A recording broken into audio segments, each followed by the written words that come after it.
ভাবি আপনার পেটিকোট খুলেন তাড়াতাড়ি। এই কথা শুনে পিয়াসের ভাবি নোহা রেগে মেগে চোখ মুখ লাল করে কষে একটা থাপ্পড় দিয়ে বলল, বেয়াদব নির্লজ্জ কোথাকার, আমি তোর ভাবি, তুই আমারে কস পেটিকোট খুলতে? থাপ্পড় খেয়ে পিয়াস গালে হাত দিয়ে বলল, ভাবি আপনি এটা কি করলেন? আপনি আমার গালে থাপ্পড় দিলেন। নোহা রাগান্বিত কণ্ঠে বলল, তোকে তো শুধু থাপ্পড় দিয়েছি, জুতা দিয়ে মারা দরকার ছিল। এই তোর কি মা বোন কোনো পরিচয় নাই? যা এক্ষুনি রুম থেকে বের হয়ে যা, নইলে তোকে এখন জুতা পিটা করব। পিয়াস আর কোনো কথা না বলে কুকুরের মতো লেজ গুটিয়ে চলে গেল। নোহাও রাগ করে রুম থেকে বের হয়ে গেল। আয়াস রুজি নামের এক মেয়ের পা মালিশ করে দিয়ে বলছে, এখন কেমন লাগছে? রুজি বলল, এখন অনেক ভালো লাগছে। আয়াস বলছে, আরো ভালো লাগবে, একটু ধৈর্য ধরো, আমার হাতে জাদু আছে, একটু পর দেখবে আরো ভালো লাগবে। রুজি বলল, সত্যি আপনার মতো যদি আমি একটা সঙ্গী পেতাম তাহলে আমি অনেক সুখী হতাম। আয়াস বলল, কপালে থাকতে হবে সব। এমন সময় সেখানে রুজি গিয়ে বলল, ও বুঝেছি, গাছ ভালো তো ফল ভালো, যার বড় ভাইয়ের চরিত্র নষ্ট তার ছোট ভাই আর কি ভালো হবে? আয়াস বলল, মানে তুমি কি বলতে চাও?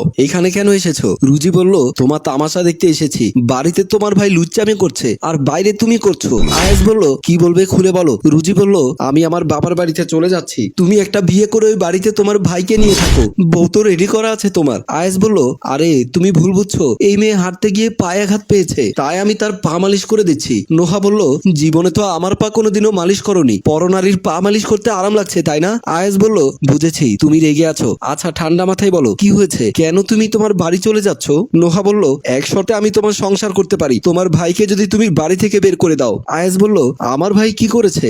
নোহা বলল, তোমার ভাই আমাকে বলে আমি নাকি পেটিকোট খুলতাম। এই কথা শুনে আয়াস জিহ্বায় কামড় দিয়ে বলল, কি পিয়াস এমন কথা বলেছে তোমাকে? নোহা বলল, হ্যাঁ, একটু হলে তোমার ভাই আমাকে ধর্ষণ করতো। আয়াস রেগে গিয়ে বলল, ঠিক আছে, আমি এক্ষুনি গিয়ে তাকে বাড়ি থেকে বের করে দেব, চলো। নোহা বলল, না আমি যাব না, তুমি আগে তোমার ভাইকে বের করে দাও, যতক্ষণ তোমার ভাই বাড়িতে থাকবে ততদিন আমি বাড়িতে যাব না। আয়াস বলল, ঠিক আছে তুমি থাকো, আমি বাড়িতে গিয়ে দেখি, বলেই চলে গেল। পিয়াস তার গার্লফ্রেন্ড আনিকার সাথে দেখা করে বলল, আনিকা চলো, আমি আজকেই তোমাকে বিয়ে করব। আনিকা বলল, হঠাৎ করে বিয়ে করবে মানে? তুমি না বলেছিলে আরো 2 বছর পরে বিয়ে করবে, আজকে হঠাৎ করে তোমার মত বদলে গেল কেন? পিয়াস বলল, আমার এখন বিয়ে করা দরকার, তুমি আমাকে বিয়ে করবে কিনা বলো। আনিকা বলল, তুমি বিয়ে করলে তো হবে না, আমার বাড়ি থেকেও তো অনুমতি লাগবে। পিয়াস বলল, আমি অত কিছু বুঝি না, তুমি যদি আমাকে বিয়ে না করো তাহলে আমি আজকে আত্মহত্যা করব। আনিকা বলল, ঠিক আছে আমি বুঝতে পেরেছি তোমার মাথা ঠিক নেই, তুমি কয়েকটা দিন ধৈর্য ধরো, আমি বাড়ি থেকে বের হওয়ার ব্যবস্থা করি। খালি হাতে তো বের হওয়া যাবে না, কিছু টাকা পয়সা হাতে নিতে হবে। পিয়াস বলল, ঠিক আছে আমি ততদিন বাইরে থাকবো। আনিকা বলল, ঠিক আছে তুমি এখন যাও। পিয়াস চলে গেল। আনিকা বলল, বুঝলাম না হঠাৎ পিয়াসের কি হয়ে গেল, বিয়ে করার আগে একটু যাচাই করতে হবে। এই বলে সে সেখান থেকে চলে গেল। ওইদিকে আয়াস আবারও তার বউয়ের কাছে গিয়ে বলল, এই পিয়াস তো বাড়িতে নেই, তুমি আসো। নোহা বলল, তুমি ওর রুমে গিয়ে দেখেছো? আয়াস বলল, হ্যাঁ আমি গিয়ে দেখেছি, ও নেই, যদি বাড়িতে যায় তাহলে ওর জন্য আমার বাড়ি হারাম। নোহা বলল, আচ্ছা ঠিক আছে তাহলে চলো, বলেই নোহার আয়াস চলে গেল। বাড়িতে ঢুকতে আয়াস দেখলো পিয়াস বাহির থেকে গিয়ে বাড়িতে ঢুকছে। আয়াস বলল, এই দাঁড়া, তুই বাড়িতে ঢুকবি না। পিয়াস বলল, বাড়িতে ঢুকবো না মানে? বাড়িতে না ঢুকে আর কোথায় যাব? আয়াস বলল, কোথায় যাবি আমি জানি না, তোর মতো কুলাঙ্গার আমি আমার বাড়িতে রাখবো না, তোর যেখানে মন চাই তুই সেখানে চলে যা। পিয়াস বলল, আমি বাড়ি ছেড়ে কোথাও যাব না, এই বাড়িতে তোমার যেমন অধিকার আছে আমারও একই অধিকার আছে। আয়াস বলল, এই বাড়িতে তোকে আমি রাখবো না, কারণ তোর মতো বদমাইশকে রেখে আমার সোনার সংসার নষ্ট করতে পারবো না। পিয়াস বলল, আমি কি করেছি? আয়াস বলল, কি করেছিস তাও জানিস না তুই? আমিও আর বলতে চাই না, যা তুই এখনই আমাদের সামনে থেকে চলে যা। পিয়াস বলল, ঠিক আছে, আমার কাপড় চোপড় গুলো নিয়ে আমি বের হয়ে যাব। আয়াস তার বউকে বলল, এই তুমি ওর কাপড়ের ব্যাগটা এনে দাও। নোহা ভেতরে চলে গেল। একটু পর ব্যাগ নিয়ে এসে আয়াসের মুখে মেরে বলল, নে তোর সম্পদ নিয়ে কোথায় যাবি যা, বলেই আয়াসকে ধাক্কাতে ধাক্কাতে বাড়ি থেকে বের করে দিয়ে দরজা বন্ধ করে দিল।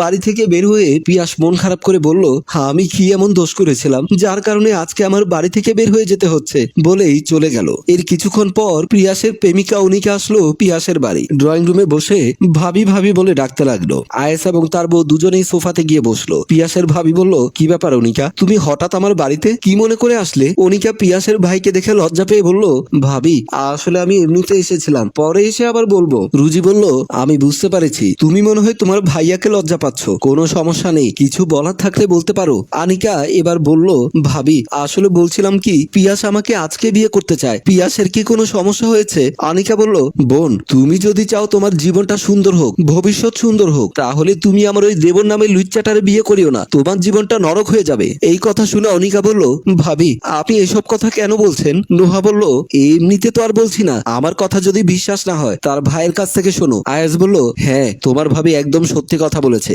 আমার ভাই হলে আমি সত্যি কথা বলতে হবে। আমরাও তো জানি তোমরা একজন আরেকজনকে ভালোবাসো, কিন্তু তুমি আমার ছোট বোনের মতো। তুমি আমার ভাইয়ের জীবন থেকে দূরে সরে যাও, তাতেই তোমার ভালো হবে। অনিকা বলল, ঠিক আছে ভাইয়া, আমি আজকে থেকে ওর জীবন থেকে সরে গেলাম। বলেই অনিকা উঠে চলে গেল। পিয়াস ব্যাগ নিয়ে অনিকার বাসার গেটে দাঁড়িয়ে আছে। অনিকা বাসার সামনে যেতেই পিয়াস বলল, অনিকা তুমি কোথায় গিয়েছিলে? আমি কতক্ষণ ধরে তোমার অপেক্ষায় দাঁড়িয়ে আছি। কেন দাঁড়িয়ে আছো? পিয়াস বলল, কেন দাঁড়িয়ে আছি জানো না তুমি? বলেছিলাম না আমরা বিয়ে করব। অনিকা বলল, না আমি তোমাকে বিয়ে করতে পারবো না। অনিকার কথা শুনে পিয়াস অবাক হয়ে বলল, কি বলছো তুমি? আমাকে বিয়ে করবে না মানে? কাকে বিয়ে করবে? অনিকা বলল, আমি কোনো চরিত্রহীন ছেলেকে বিয়ে করতে চাই না। আমি তখনই বুঝতে পেরেছিলাম কোনো রহস্য আছে, যার কারণে তুমি আমাকে বিয়ে করার জন্য উঠে পড়ে লেগেছো। পিয়াস বলল, অনিকা তুমিও আমাকে ভুল বুঝছো। আমি কোনো ভুল বুঝছি না। যে ছেলে কিনা নিজের মায়ের সমতুল্য ভাবির দিকে কুনজর দিতে পারে, সে সবকিছুই করতে পারে, আর আমি তাকে বিয়ে করব? প্রশ্নই আসে না। পিয়াস বলল, বুঝতে পেরেছি, এইসব কথা অবশ্যই তোমাকে আমার ভাই ভাবি বলেছে। বিশ্বাস করো অনিকা, আমি ভাবির সাথে কিছুই করিনি। অনিকা বলল, আমার আর বিশ্বাসের প্রয়োজন নাই। নিজের মায়ের পেটের ভাই কোনোদিনও ভাইয়ের নামে বদনাম করতে পারে না। পিয়াস অনিকার হাত ধরে বলল, ঠিক আছে, তুমি যখন আমার কথা বিশ্বাস করছো না, আমি প্রমাণ করে দেব আমি কোনো লুচ্চা বদমাইশ নই। বলেই পিয়াস অনিকাকে হাত ধরে টেনে নিয়ে গেল। আয়াসা তার বউ রুমের মধ্যে শুয়ে শুয়ে একজন আরেকজনের সাথে হেসে হেসে কথা বলছে। এমন সময় সেখানে পিয়াস গিয়ে বলল, ভাইয়া ওঠো। পিয়াসের আওয়াজ পেয়ে স্বামী স্ত্রী দুজনেই শোয়া থেকে উঠে গেল। নোহা বলল, দেখেছো কত বড় বেয়াদব, আমাদের বেডরুম পর্যন্ত চলে এসেছে। আয়াস বলল, এই তুই আবার কেন আসলি? পিয়াস বলল, আমি আমার কলঙ্কের বোঝা মাথা থেকে নামাতে এসেছি। আয়াস বলল, কিসের কলঙ্কের বোঝা, কি বলতে চাস? পিয়াস বলল, আমি ভাবির পেটিকোট খুলতে বলার কারণে তোমরা আমাকে বাড়ি থেকে বের করে দিয়েছো। শুধু তা নয়, অনিকার কাছেও তোমরা বদনাম করেছো, যার কারণে সেও আমাকে ভুল বুঝছে। নোহা বলল, আমরা কি মিথ্যে কথা বলেছি নাকি? তুমি আমাকে পেটিকোট খুলতে বলনি? পিয়াস বলল, আমি ভাবিকে পেটিকোট খুলতে বলেছিলাম কারণ ভাবির পেটিকোটে পাশের বাড়ির আলিয়া ভাবি চুলকানির মেডিসিন দিয়েছিল, তাই আমি ভাবির পেটিকোট খুলতে বলেছিলাম। পিয়াস বলল, কি কই তোর ভাবির তো কিছু হয়নি। নোহা বলল, আমি তো ওই পেটিকোট আমি পরিনি। পিয়াস বলল, দেখো তো। নোহা পেটিকোট হাতে নিয়ে কসরাতে লাগলো আর সাথে সাথে হাত চুলকাতে লাগলো। নোহা বলল, আমার তো হাত চুলকাচ্ছে। পিয়াস বলল, এবার বুঝতে পেরেছো আমি কেন ভাবির পেটিকোট খুলতে বলেছিলাম? ভাবি বলল, আমি তো আর এত সব জানতাম না। আলিয়া ভাবির সাথে গত পরশুদিন আমার ঝগড়া হয়েছিল, প্রতিশোধ নেওয়ার জন্য হয়তো এসব করেছে। পিয়াস বলল, শুধু শুধু তোমার কারণে আমার ভাইটাকে ভুল বুঝে বাড়ি থেকে বের করে দিয়েছিলাম। নোহা বলল, পিয়াস আমি তোমাকে বুঝতে ভুল করেছি, আমাকে ক্ষমা করে দাও। আর অনিকা তুমি আমার দেবরকে ভুল বুঝিও না। যত সম্ভব আমরা তোমাদের বিয়ের ব্যবস্থা করব, কিন্তু আমি আলিয়া ভাবিকে ছাড়বো না। সম্মানিত ভিউয়ার্স, আপনাদেরকে অসংখ্য ধন্যবাদ এতক্ষণ ধৈর্য ধরে আমাদের গল্পটা দেখার জন্য। আসলে আমরা এমন কিছু কাজ করে ফেলি যা দেখতে খারাপ দেখালেও কিন্তু পজিটিভ, তাই ভালো মন্দ বিবেচনা না করে কোনো সিদ্ধান্ত নেওয়া ভালো নয়। গল্পটি ভালো লাগলে লাইক কমেন্ট শেয়ার করে সাথেই থাকুন। ধন্যবাদ। রচনা ও পরিচালনায় এম ইদ্রিস, প্রযোজনায় FA নয়ন চৌধুরী।